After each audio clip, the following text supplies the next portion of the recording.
What if I told you that the secret to mastering a foreign language isn't hidden in some pricey courses or trendy apps, but in something that you overlook every day? If you're learning a new language, chances are you're relying heavily on tools like Google Translate or DeepL.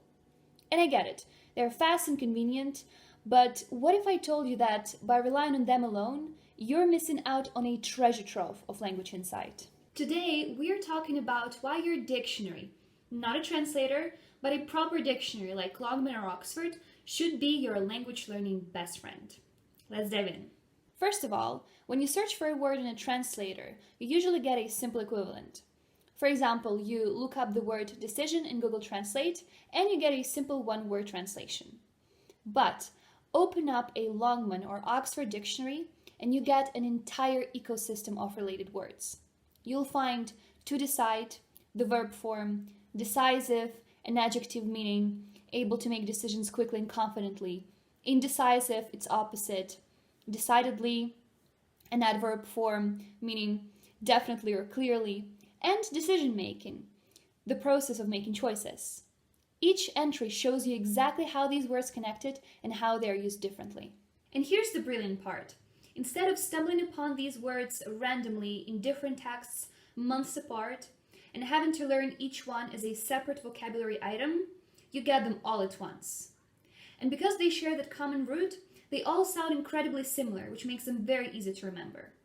Your brain loves patterns, and these word families are natural memory clusters. On top of that, in dictionaries, words rarely appear alone.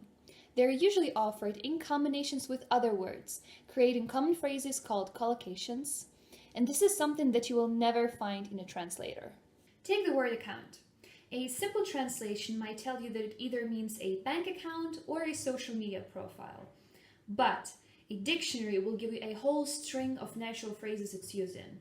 For example, open an account, by all accounts, take something into account, hold somebody to account, on account of, and so on.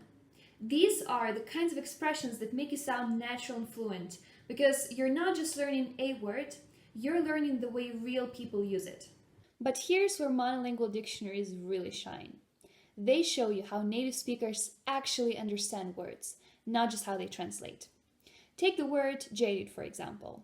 If you throw it into a translator, you might get something like tired or fatigued, which kind of hits the surface but totally misses the emotional depth.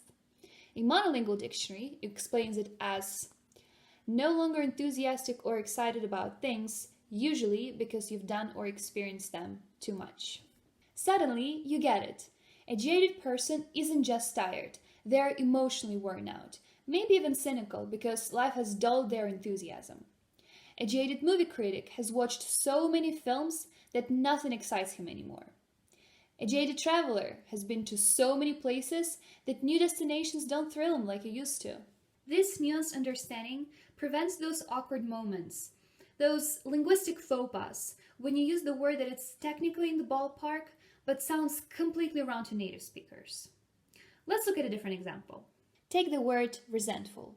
If I translate it directly from English to Ukrainian in Google Translate, I will get something vague, like hurt or angry. But to a native English speaker, resentful isn't just about being hurt. It's about a slow-burning, quiet bitterness, a feeling that comes when you believe you've been treated unfairly. You might even get a dictionary entry like, he felt resentful for not being given credit for his work.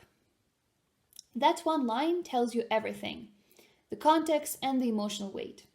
And that's the level of detail you will never get from a simple translation. That's why with emotionally subtle or abstract words, you should always double check in a dictionary, because it gives you the full picture, not just the vague equivalent. In fact, this deeper understanding of nuance and connotation is what separates intermediate learners from advanced speakers. It's the difference between simply knowing words and truly understanding them. Another reason to always double-check words in a proper dictionary: false friends. These are words that look or sound familiar because they exist in your native language, but they mean something totally different in English. Take the word sympathetic, for example. In French, sympathique means somebody who is friendly or likable, But in English, sympathetic means someone who understands your feelings. So if you say, my boss is very sympathetic, when you mean nice, that's not wrong, but that's not what you meant either. So when in doubt, always double check, especially with words that feel familiar. And lastly, before you start worrying about having to carry around a massive dictionary, don't. Both Oxford and Longman have excellent online versions, just like Merriam-Webster, Collins, Cambridge, and so on. And this isn't just for English learners. Every major language has its quality monolingual dictionaries available online. Learning Spanish? Try Real Academia Española. Learning French? Try Larousse or Le Robert. They're literally available at your fingertips. Just Google best monolingual dictionary for your language or ask ChatGPT to recommend you the reputable options. The resources are literally out there waiting for you. So, how do you actually make friends with a dictionary? For starters, you don't have to spend hours on the phone with it. Be honest. Do I overuse the word actually? And you don't have to bicker with it like you would with a know-it-all friend. You always correct me. What I do mean is this. Treat your dictionary like a real companion. Somebody you check in with regularly, not just when you're stuck. And use it above all else. Just use it to explore new words, double-check meanings, and really get to know the language, not just translate it. And look, I'm not saying throw away your translation apps. Those are great for quick fixes. But if you're serious about learning a language, about expanding your vocabulary, understanding how words work, and sounding more natural, then start checking a proper dictionary more often. Because in the end, it's not just about the definitions. It's about seeing the language the way native speakers see it. So yeah, digital translator, at least sometimes, and make a dictionary your best friend.